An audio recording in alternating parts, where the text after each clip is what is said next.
الحمد لله نحمده ونستعينه ونستغفره ونؤمن به ونتوكل عليه ونعوذ بالله من شرور أنفسنا ومن سيئات أعمالنا من يهده الله فلا مضل له ومن يضلله فلا هادي له ونشهد أن لا إله إلا الله وحده لا شريك له ونشهد أن سيدنا ومولانا محمدا عبده ورسوله أما بعد وقد قال النبي صلى الله تعالى عليه وسلم سباب المسلم فسوق وقتاله کفر۔ عزیزان محترم، ناظرین مکرم، السلام علیکم ورحمۃ اللہ وبرکاتہ۔ آج کی گفتگو کا عنوان ہے گالی۔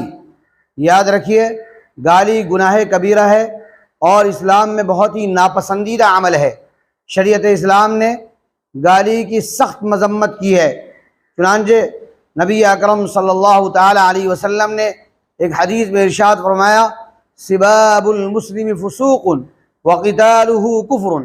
مسلمان سے گالم گلوچ کرنا، مسلمان کا آپس میں گالم گلوچ کرنا یہ فسق کا کام ہے، اور آپس میں لڑنا یہ کفر کا کام ہے۔ فسق کس کو کہا جاتا ہے؟ اگر لغوی اعتبار سے دیکھا جائے تو فسق کہا جاتا ہے الفسق لغتاً الخروج عن الاستقامہ۔ فسق نام ہے درستگی سے اور سیدھے راستے سے نکل جانے کا، لیکن شریعت کی اصطلاح میں فسق کہا جاتا ہے الخروج عن طاعت اللہ تبارک و تعالی بارتکاب کبیرہ۔ گناہ کبیرہ کا ارتکاب کر کے اللہ کی اطاعت و فرمانبرداری سے نکل جانا، اس کو فسق کہا جاتا ہے۔ حدیث شریف کے اندر نبی اکرم صلی اللہ علیہ وسلم نے گالی بکنے کو فسق کہا ہے، یعنی اس کا مطلب یہ ہوا کہ گالی بکنا گناہ کبیرہ ہے اور اس کا ارتکاب کر کے گویا انسان اللہ کی اطاعت و فرمانبرداری سے باہر نکل جاتا ہے۔ اس لیے گالی نہیں بولنا چاہیے۔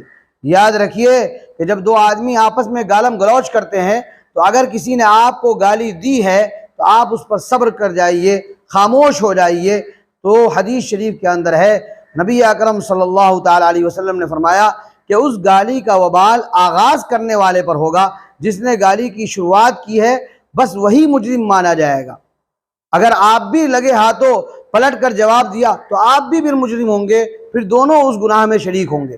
نبی اکرم صلی اللہ تعالی علیہ وسلم ارشاد فرماتے ہیں، المستبان ما قال فعل البادی، کہ دو گالی بکنے والے جو کچھ بھی گالی بکتے ہیں تو اس کا وبال آغاز کرنے والے پر ہوتا ہے۔ جس نے گالی کی شروعات کی ہے وہ ہے مجرم۔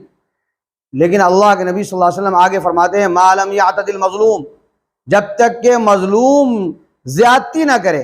جس کو آپ نے گالی دی ہے وہ مظلوم ہے تو گناہگار آپ ہیں، لیکن وہ مظلوم بھی زیادتی کر بیٹھا، سامنے سے وہ بھی پلٹ کر گالی دیا تو پھر وہ بھی مجرم ہے۔ اس لیے اگر کوئی گالی دے تو اصل طریقہ یہی ہے کہ آدمی اس پر خاموش ہو جائے، صبر کر دے، تاکہ مجرم صرف وہ رہے۔ اگر آپ پلٹ کر گالی دیں گے تو ایسی صورت میں آپ بھی گناہ گار ہوں گے۔ نبی اکرم صلی اللہ تعالی علیہ وسلم نے ایک حدیث کے اندر گالی بکنے کو منافقین کی علامت قرار دیا ہے۔ آقا دو عالم صلی اللہ تعالی علیہ وسلم ارشاد فرماتے ہیں کہ چار خصلتیں ایسی ہیں کہ وہ جس آدمی کے اندر موجود ہوں وہ آدمی منافق ہوتا ہے اور پکا منافق ہوتا ہے، اور اگر ان چار خصلتوں میں سے ایک خصلت ہو تو نفاق کی ایک خصلت گویا اس کے اندر ہوتی ہے۔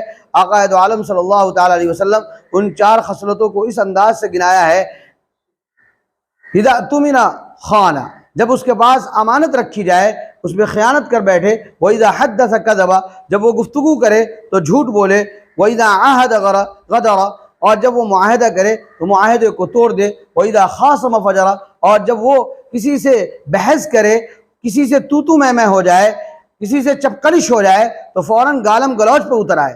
اللہ کے نبی صلی اللہ علیہ وسلم نے اس کو منافقین کی پہچان اور منافقین کی خصلتیں بتائی۔ منافق دو طرح کے ہوتے تھے، ایک تو حضور صلی اللہ علیہ وسلم کے زمانے میں منافق اعتقادی ہوتے تھے جن کے دل میں کفر ہوتا تھا، زبان سے وہ مسلمان ہونے کو ظاہر کرتے تھے اور کہتے تھے کہ ہم کلمہ لا الہ الا اللہ پر یقین رکھتے ہیں، ایک تو وہ منافق اعتقادی ہوا کرتے تھے۔ حضور صلی اللہ علیہ وسلم جب دنیا سے تشریف لے گئے تو اب منافق اعتقادی کا دور نہیں ہے۔ اس کی وجہ یہ ہے کہ کوئی بھی انسان کسی کے دل میں جھانک کر نہیں دیکھ سکتا کہ اس کے دل میں کفر ہے یا ایمان ہے۔ لہذا اگر کوئی ظاہراً کہتا ہے کہ ہم مسلمان ہیں اور ظاہری اعمال بھی اس کے یہی بتاتے ہیں کہ وہ مسلمان ہے، تو نحن نحکم بالظواہر لا بالبواطن، ہم ظاہر پر فیصلہ کریں گے، اس کو مسلمان مانیں گے۔ چونکہ نبی اکرم صلی اللہ علیہ وسلم کو وحی آتی تھی، آپ علیہ الصلوۃ کو وحی کے ذریعے بتایا جاتا تھا فلاں کے دل میں کفر ہے، فلاں کے دل میں نفاق ہے، تو ایسی صورت میں گویا منافق کی تعین ہو سکتی تھی، لیکن حضور صلی اللہ علیہ وسلم جب اس دنیا سے تشریف لے گئے تو وحی کا سلسلہ بند، اب منافق کی تعین نہیں ہو سکتی ہے۔ تو وہ حضور کے زمانے میں صلی اللہ تعالی علیہ وسلم جو منافق ہوا کرتے تھے وہ منافق اعتقادی ہوا کرتے تھے، لیکن وہی منافق کے جو اعمال ہیں، اگر آج کوئی مسلمان جس کے دل میں ایمان ہے وہ عمل کرتا ہے تو وہ منافق عملی ہے۔ یاد رکھیے، گالی بکنا نفاق عملی ہے، ہمیں اس سے دور رہنا چاہیے۔ گالی بکنے کی مختلف شکلیں ہیں۔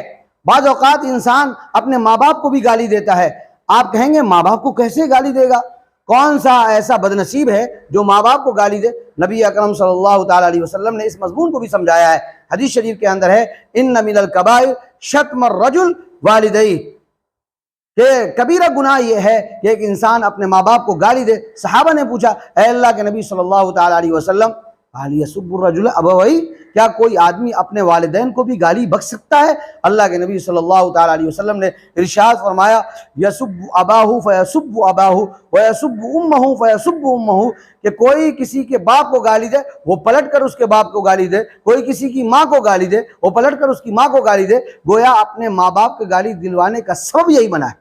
تو جب ماں باپ کو گالی دلوانے کا سبب بننے سے منع کیا گیا ہے تو بتائیے کہ چڑھ کر بغیر کسی کا واسطہ بنے ہوئے خود ماں باپ کو گالی دینا یہ کہاں سے جائز ہوگا؟ اس لیے یہ بھی گناہ کبیرہ ہے، حرام ہے، اس سے بچنا چاہیے۔ لیکن افسوس ہوتا ہے کہ آج کے نوجوان ذرا بھی خیال نہیں رکھتے ہیں، ماں باپ کا ذرا احترام نہیں کرتے ہیں، اپنے مزاج کے خلاف ذرا سی کوئی بات ہوئی ماں کو گالی دینے لگے، باپ کو گالی دینے لگے، بڑے بھائی کو گالی دینے لگے، اپنے عمر سے بڑے والے کو گالی دینے لگے، اپنے سے علم سے بڑے والے کو گالی دینے لگے، اپنی زبان پر ذرہ برابر کنٹرول نہیں رکھتے ہیں۔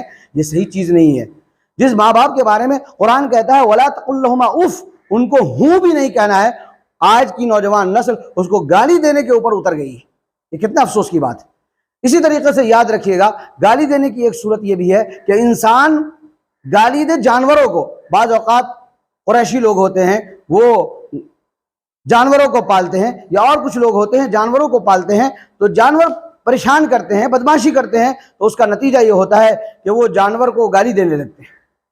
جانور کو بھی گالی دینے سے منع کیا گیا ہے۔ نبی اکرم صلی اللہ تعالی علیہ وسلم کے صحابی ہے حضرت جابر رضی اللہ تعالیٰ عنہ، حضرت جابر رضی اللہ تعالیٰ عنہ نے اللہ کے نبی صلی اللہ تعالی علیہ وسلم سے کہا فہد الیہ، اے اللہ کے نبی مجھے کوئی نصیحت کر دیجئے۔